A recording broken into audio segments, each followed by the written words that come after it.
focus on That's what a you're big doing. thing. I agree. Yeah, I gotta tell you, I'm watching you do this thing here, this podcast situation.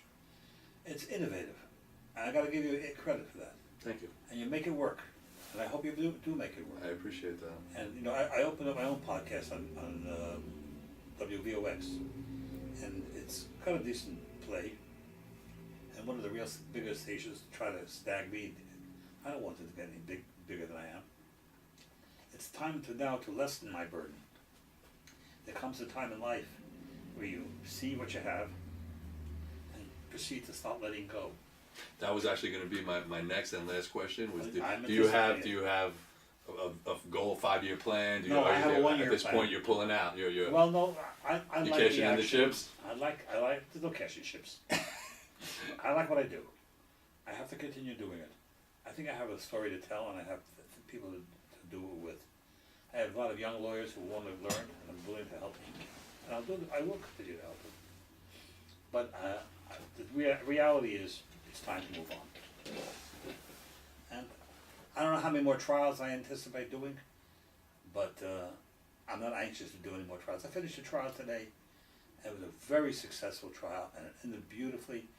But I can't tell you that the 4 weeks I was on trial, I feel like I went through a ringer. I thought I was squeezed through and just drained of every drop of moisture in my body. Why? You think it's just because you've been doing it so long? No, because so much is riding on it. I had a young man who's been in jail 4 years waiting for trial.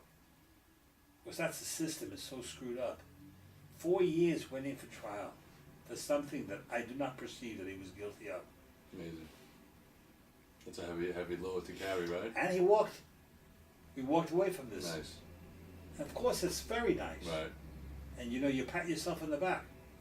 And you want to say the good ones, you did a great job. Again, sorry. It's okay. But but the question is, how many more of these wins do you have in you before you drain out and die? It's a concern, a real concern. I respect everything you're doing. I appreciate you coming on. And at the end of my show, I have a part where people who know me know I like NBA basketball and rap music. So I'm going to ask you 3 questions. I'm going to ask you your favorite NBA player. And I was worried about it. Hold. NBA basketball. It could be anybody. I haven't the slightest Really? idea. You don't even know Michael Jordan. You don't know one guy. Yeah, sure, I know. So you could go for the easy answer. There's no easy answer. But I'm going to ask you I a don't rapper like too, and I basketball. think you know rappers, right? I know rappers very well. So I'm going to ask you your favorite rapper. Can I ask you that question? DMX is my man. Yeah, all right. I love it. So DMX is I represent DMX. Right. Do you know a song of his or an album that you like, or not really that in detail?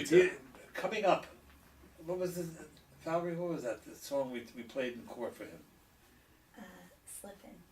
Slippin'. I'm Slippin' by DMX. Yeah. Love it. I love it. I'm a fan of DMX I myself. played that in the federal court, and if you listen to Michael Mark Cohn, his lawyer asked that the same sentence that DMX got, and be allowed to the Mark Cohn got, and he didn't. My client, DMX got 1 year.